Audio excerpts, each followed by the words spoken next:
Member for Port Moody-Burquitlam. Thank you, Mr. Speaker. I'd like to tell you a little story about a lake, a little lake in the heart of our province called Fish Lake. And it's called Fish Lake because it's full of fish. If you were to stand on the shores of this lake, you might be awestruck by the beauty of this lake. It might make you feel proud to be a British Columbian and how beautiful our province is. If you're a biologist, you might find that the ecosystem around this lake is an incredible ecosystem and full of fish habitat, full of grizzly bears, full of moose, and you might be bringing your staff and students up there to study this land. If you're an executive in a mining company, you might think that this lake would be a great tailings pond. And the only way to really determine whether that would be an appropriate use for this lake is through a robust environmental assessment process that could determine whether that use would be appropriate or not. Back in 2010, the Federal Environmental Assessment Agency issued a report about this lake. And in that report, they concluded that the particular mining project that wanted to use this lake as a tailings pond, this project would result in significant adverse environmental effects on the fish and fish resources for traditional purposes by First Nations and on cultural heritage and on certain potential or established Aboriginal rights and title. And the panel also concluded that the project would result in an adverse cumulative effect on grizzly bears and moose in the region and on fish and fish habitat. The conclusion of this environmental assessment agency report is notable because it differed from how the provincial environmental assessment concluded.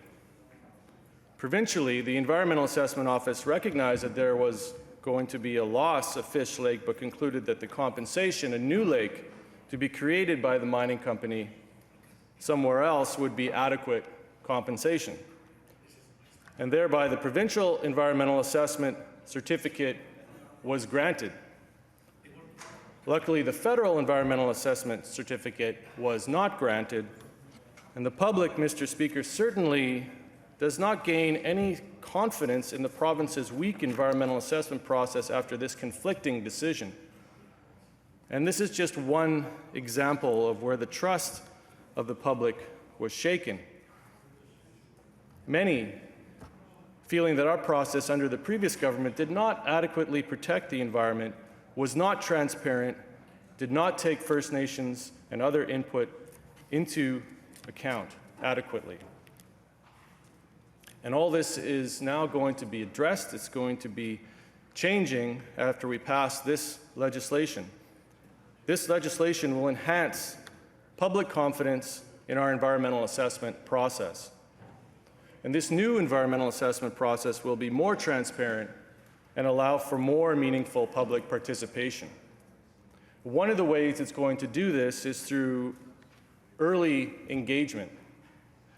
Right from the beginning of this process, the public, not the proponent, can identify the issues and concerns in order to inform the entire process going forward. And following this early engagement, there will be an opportunity to either proceed or, if it's deemed that it's not appropriate to proceed, then to terminate the assessment early so that the company doesn't have to go through a long process only to find out in the end that they won't be granted the certificate. There will be multiple opportunities for engagement, including opportunities for dialogue, like meaningful dialogue, not just speaking at a microphone or sending in a letter. And there will also be opportunities through a community advisory committee to gather advice of the local community. And if an environmental assessment certificate is issued, there will also be legally binding conditions that are enforced and evaluated through ongoing audits. This legislation will also advance reconciliation and implementation of the United Nations Declaration on the Rights of Indigenous Peoples. The Act requires that the Environmental Assessment Office seek to achieve consensus with Indigenous nations that are affected by a project. The Act also ensures that participating Indigenous nations have adequate funding to participate in the environmental assessment process. And through this participation, if consensus is not achieved between Indigenous nations, facilitators will be used for dispute resolution to assist in achieving resolution.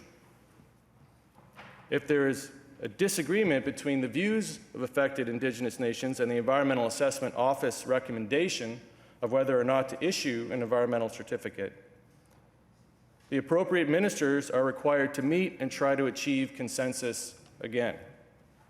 If after all of this, consensus is still not achieved, the minister will be required to provide reasons for why such a decision was made, thereby improving the transparency of the entire process.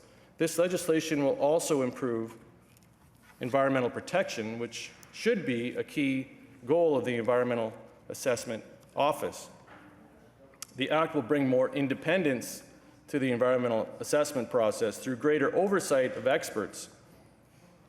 We recently passed legislation which establishes the Office of the Superintendent of Professional Governance, and that's going to be something where there's going to be a lot more oversight over the professional involved in the environmental assessment process and more independence from the proponent.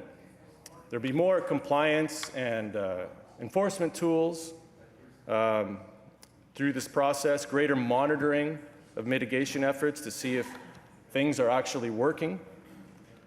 Greenhouse gas emissions will be assessed to see how the project fits into our targets as a province. And the effects of future generations will also be considered through this process. Mr. Speaker, it's critical that the public trust our environmental assessment process, because we recognize that protecting the environment should go hand in hand with economic growth. The BC Auditor General recently wrote a report, and they singled out a lack of effective provincial oversight as a cause for degradation of water quality in the Elk Valley, particularly due to high concentrations of selenium from coal mining. This is happening because of a lack of a comprehensive environmental assessment process. The process that we have is very much proponent-driven. The proponent defines the scope of the project in the current process. The proponent conducts the assessment in the current process. The proponent participates in the government review of the process. And what we're moving to now is a process that has more independence, it has more transparency, it has more opportunity for the public to be meaningfully engaged in this process. The previous process had 2 public comment periods. And the feedback from people engaged in this process was that it felt like public input was just like ticking a box. And that's not going to be the way it is anymore. This legislation will help regain the trust of the public in our environmental assessment process that was lost under the previous government. In the previous government, environmental concerns were not a priority. The previous government, the interests of the public were not a priority. The interests of First Nations rights were not a priority. But these are priorities for this government, and that's why I'm proud to support this legislation. Thank you, Mr. Speaker.